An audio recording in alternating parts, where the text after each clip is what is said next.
Hello friends, welcome to Smile Talk paramedical channel. Good evening to all. ಈ ವಿಡಿಯೋದಲ್ಲಿ ಮಾಹಿತಿ ಕೊಡ್ತಾ ಇರೋದೇನಂತಂದರೆ, ನಮ್ಮ ಅದರ್ ಹೆಲ್ತ್ ಸೈನ್ಸ್ ವಿದ್ಯಾರ್ಥಿಗಳಿಗೆ ಒಂದೆರಡು ಕಾಮೆಂಟ್ಗಳನ್ನು ಹಾಕಿದ್ದಾರೆ. ಅದರ ಬಗ್ಗೆ ನಾನು ಡಿಸ್ಕಷನ್ ಮಾಡಲಿದ್ದೇನೆ. ಇಲ್ಲಿ ನೋಡ್ತಾ ಇದ್ದೀರಿ, BSc optometry NEET exam, NEET CET NEET government seats ಅಂತ ಕೇಳ್ತಾ ಇದ್ದಾರೆ. ಇನ್ನೊಂದು ಏನಪ್ಪ ಅದರಲ್ಲಿ ಸರ್ HS ಕೋರ್ಸ್ ಮಾಡಬೇಕು ಅಂತಂದರೆ ಕಂಪಲ್ಸರಿ ನೀಟ್ ಎಕ್ಸಾಮ್ ಬರೀಬೇಕಾ, ಅಥವಾ BPT BPU ಅಥವಾ ಫಿಸಿಯೋಥೆರಪಿಗೆ ಮಾತ್ರ ನೀಟ್ ಎಕ್ಸಾಮ್ ಬರೀಬೇಕಾ ಅನ್ನೋದು. ಇದರಲ್ಲಿ ಸಂಪೂರ್ಣವಾದಂಥ ಒಂದಷ್ಟು ಮಾಹಿತಿಗಳನ್ನು ಕೊಡ್ತೇನೆ. ವಿಡಿಯೋ ಪೂರ್ತಿಯಾಗಿ ಕೇಳಿ ನೋಡಿ. ಜೊತೆಗೆ ನಿಮ್ಮಲ್ಲಿ ಕೂಡ ಯಾವ್ದಾದ್ರು ಈ ಥರ ಡೌಟ್ಗಳಿದ್ದರೆ ಕಾಮೆಂಟ್ಸ್ ಮುಖಾಂತರ ಶೇರ್ ಮಾಡಿ. ಯಾರೆಲ್ಲ ಅಭ್ಯರ್ಥಿಗಳು ಈಗ ನೀವು ಅಲೈಡ್ ಹೆಲ್ತ್ ಸೈನ್ಸ್ಗಳನ್ನು ಮಾಡಬೇಕಂತಿದ್ದೀರಿ, ಕಂಪಲ್ಸರಿಯಾಗಿ ನೀವು KCET ಅಪ್ಲಿಕೇಶನ್ಗಳನ್ನು ಮಾತ್ರ ಹಾಕಬೇಕು. ಆದರೆ ಯಾವುದೇ ಥರಂಥ ಎಕ್ಸಾಮ್ ಇರೋದಿಲ್ಲ ಅಂತ KE ಹೇಳಿದ್ದಾರೆ. ಯಾವುದೇ ಥರಂಥ ಎಕ್ಸಾಮ್ ಇರೋದಿಲ್ಲ ಅಂತ KE ಹೇಳಿದ್ದಾರೆ. KE ಮುಖಾಂತರ ನೀವು KCET ಅಪ್ಲಿಕೇಶನ್ಗಳನ್ನು ಹಾಕಿ ಪೇಮೆಂಟನ್ನು ಮಾಡಿ ಬಿಟ್ಟುಬಿಡಬೇಕು.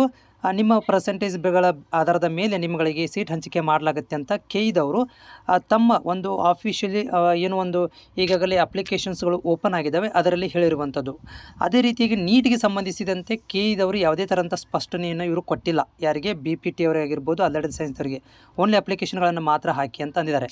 ಆದರೆ ನಮ್ಮ central government national commission for allied and health care ಪ್ರೊಫೆಷನ್ದವರು ಏನು ಹೇಳ್ತಾ ಇರೋದು ಅಂತಂದರೆ, ತಮ್ಮ ಒಂದು ಗೈಡ್ಲೈನ್ಸಲ್ಲಿ ಮಾಹಿತಿ ಕೊಟ್ಟಿರೋದು ಪ್ರಕಾರ ಏನಂದರೆ, ಈಗ ಯಾರೆಲ್ಲ ನೀವು ಈಗ ಅಲೈಡ್ ಹೆಲ್ತ್ ಸೈನ್ಸ್ ಇರ್ಬೋದು, BPO BPTಗಳನ್ನು ಕೋರ್ಸ್ ಮಾಡ್ತಾಯಿದ್ದೀರಿ, ಅಂಥವ್ರುಗಳು ನೀವು ನೀಟ್ ಎಕ್ಸಾಮನ್ನು ಅಪಿಯರ್ ಆಗಬೇಕು ಅಂತ ಹೇಳಿ ಇವ್ರು ಹೇಳಿರುವಂಥದ್ದು. ಯಾರು central government national commission for allied and health care profession ಹೇಳ್ತಾ ಇರುವಂಥದ್ದು.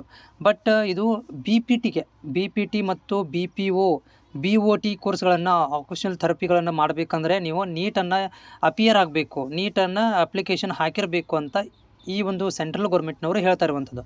ಬಟ್ ಇನ್ನೂವರೆಗೆ ಕೂಡ ಅದರ ಬಗ್ಗೆ ಯಾರಪ್ಪ ಅಂತಂದರೆ, ನಮ್ಮ ನೀಟ್ ಏನು ಒಂದು ಇದಿದೆ, ನ್ಯಾಷನಲ್ ಎಲಿಜಿಬಿಲಿಟಿ ಕಮ್ ಎಂಟ್ರೆನ್ಸ್ ಟೆಸ್ಟ್ನವರು ಇರ್ಬೋದು, ಟೆಸ್ಟಿಂಗ್ ಸೆಂಟ್ರದವರು, ಇನ್ನೂವರೆಗೆ ಕೂಡ ಅದರ ಬಗ್ಗೆ BPT ಇರ್ಬೋದು, BPOಗಳ ಬಗ್ಗೆ, BOTಗಳ ಬಗ್ಗೆ ತಮ್ಮ ಒಂದು ಆಫಿಷಿಯಲ್ ನೋಟಿಫಿಕೇಷನ್ ಏನು ಇಶ್ಯೂ ಮಾಡಿದ್ದಾರೆ ಅದರಲ್ಲಿ ಇನ್ನೂವರೆಗೆ ಕೂಡ ಹೇಳಿಲ್ಲ. ಏನಂತಂದರೆ BPTಗೆ ಕಂಪಲ್ಸರಿ ನೀಟ್ ಎಕ್ಸಾಮ್ ಇದೆ ಅಂತ ಅದರಲ್ಲಿ ಮೆನ್ಷನ್ ಮಾಡಿಲ್ಲ ಅವರು.